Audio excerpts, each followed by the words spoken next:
waraqaan akkamitti gartee warra uummata kanarra barraa kan jedhu walumaa galatti faannoodhaa fi shaabiyaa akkasumas TPLF fi shanee tumsuudhaan mootummaa Itoophiyaa qeequudhaan barreesse jechuudha.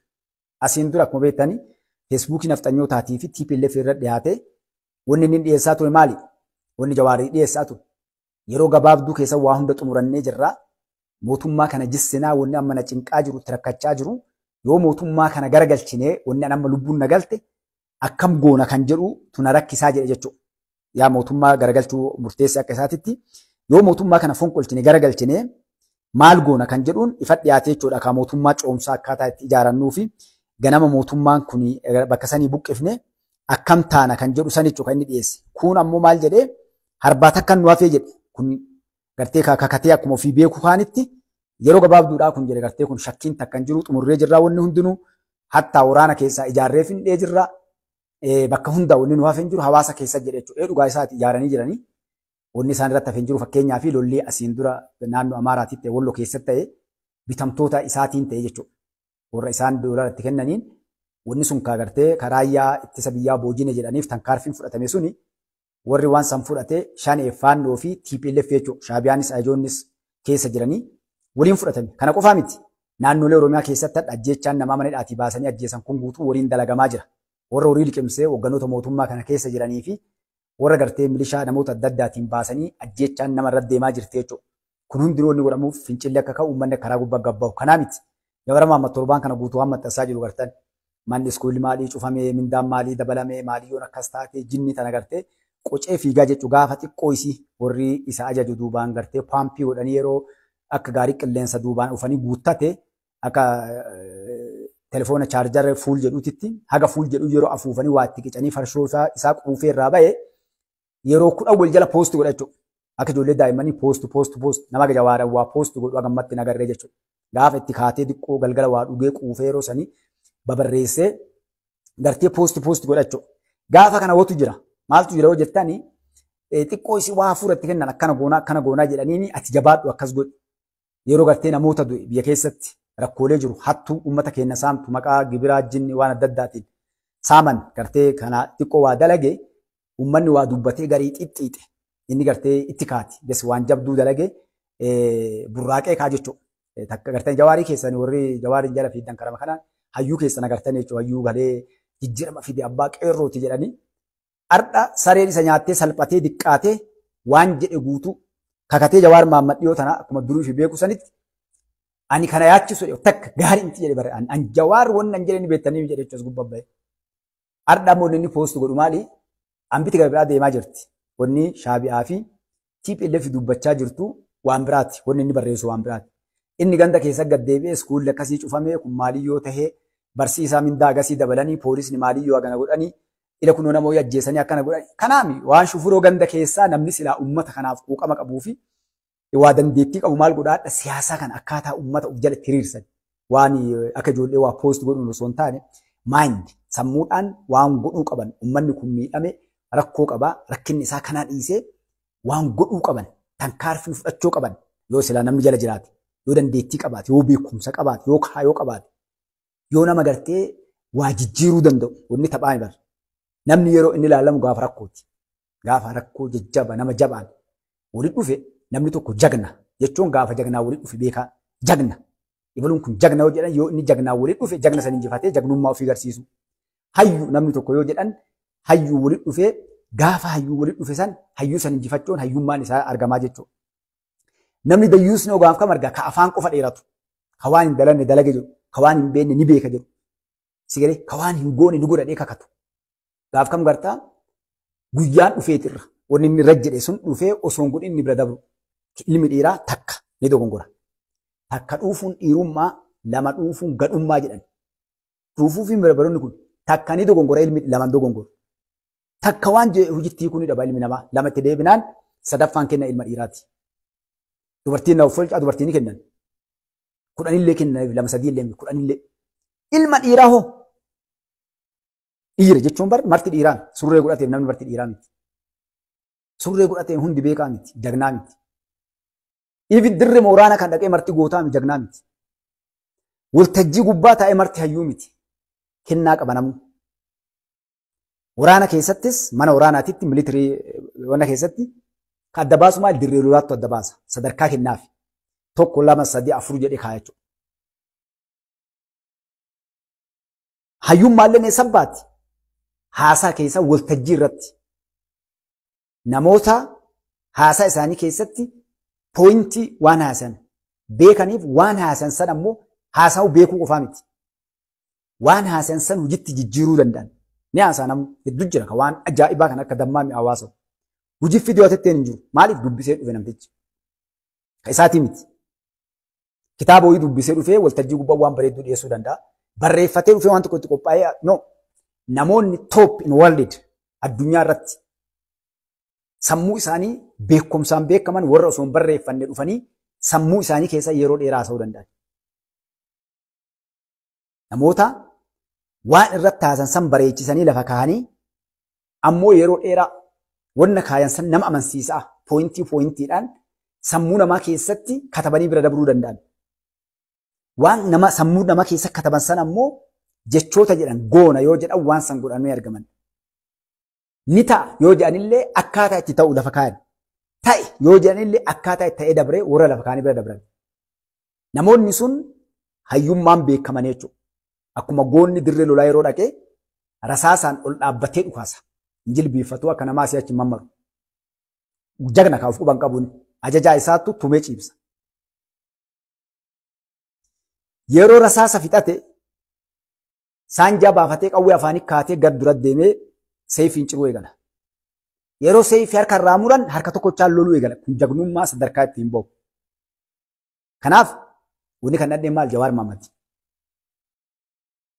Wanni adda Oromoo silaa iyyisiisu. Hagana dubbise.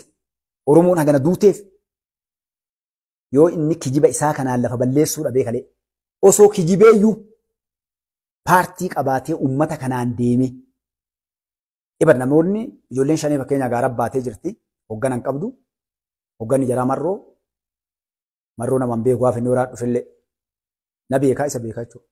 Marroo namni amma fuudhee samii sanii fannisee jagnaa beeka jedhu namni hunduu ni beeka. Waa'ee waraana baratee jalqaba. Lolee lolchiisee takka. Hogganaadha. Maal ta'uudhaan? Fira daawudii ta'uuf naftanyaa ta'uu isaatiif. Osoo ilma Oromoo ta'e bakka isaa hin dhaqu. Namoonni isa leenjisan inni itti dhufe qabsoo keessatti isa to'a ijaadha. Warri lolee lolchiise. Marroon osoo hoggana qabaate shanee ijoollee gaara guuran san osoo namni tokkochi sammuu qabu waa beeku dura jiraate mucaan tokko bara. Namnummaan tokko ijoolleen sun karama faallaa baate kana keessatti mootummaa kana silaaga tokko ni cinqite jechuudha. Yoo injifachoollee baate. Maaliif firee guddaa ture? Shaneen gaara baate sun abbaa dhabde malee waraana qabdi, qawwee qabdi, waa mara yeroo mijjata uummanni jala bakka hundaa gajjigee yaa'e.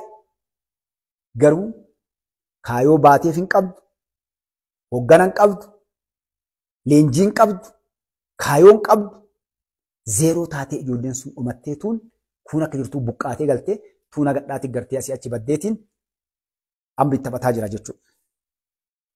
Kaafaa'u dhaaba yeroo dheeraa ture.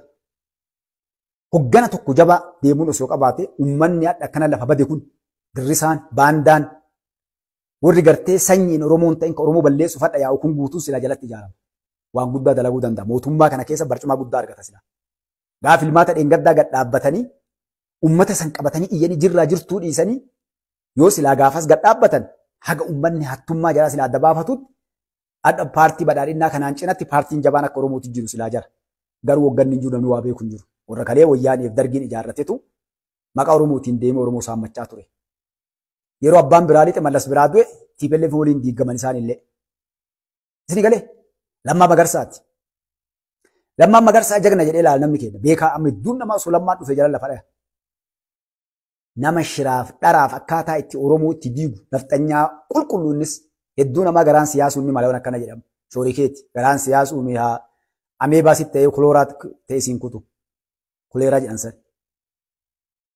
Namni hadha shiroota kana duuba taa'ee Shaabiyaa wajjin TPLF wajjin hunda waliin saa akka ofitti akka abbichuu san nama saayilentii kagartee harka lafa jalaatiin waa dalagu ta'ee taa'aa jira. Quban qabnu waa inni dalagu. Namoonni kunneen warra dhukkuba Oromoof dhukkubsate. Oromoo irratti dhukkubni isaanii wanni isaan dhaga'uu hin dandeenye Oromoo ilma jedhan qulqullu ilma abbaa torba laakkaa toraa kiiloo akkan seenu kun kaayuu naftanyoon leenjifattee ergite.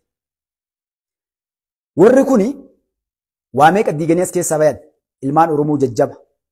Lammaa Magarsaa nama akka Birgeedar Jeneraal Kamaal Galchuu nyaatee bahe nama akka Xayyibaadhaa nyaatee bahe ilmaan Arsee namoota jajjaboo. Xayyibaan silaadha pireezidantiin naannoo Oromiyaa jedhu Xayyibaa ture.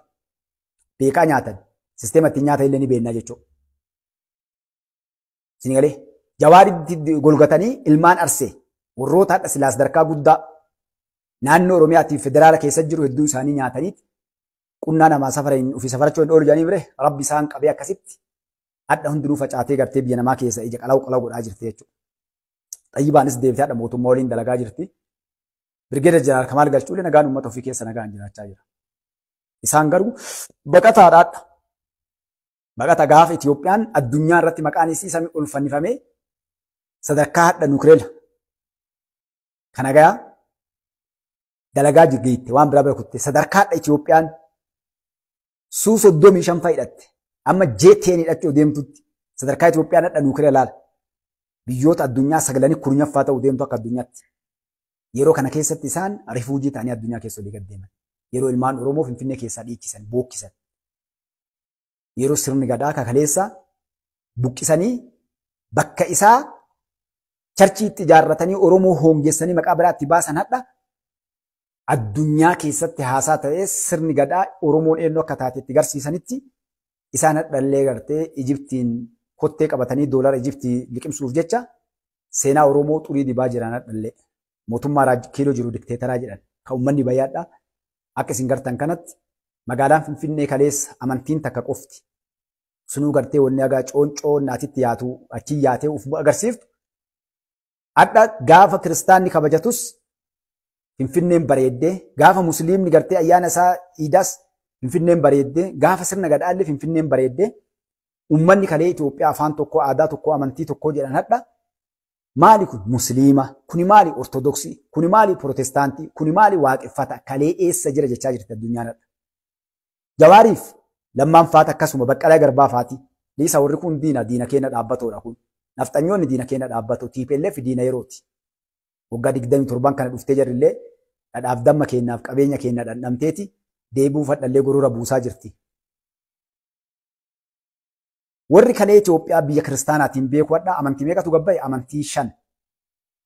Keessaayyuu amantiin afuuradha wal cinaa deemtee wal dorgomaa jirti. Amantiin musliimaa, amantiin ortodoksii, amantiin protestaantiitiif, amantiin waaqeffataadha.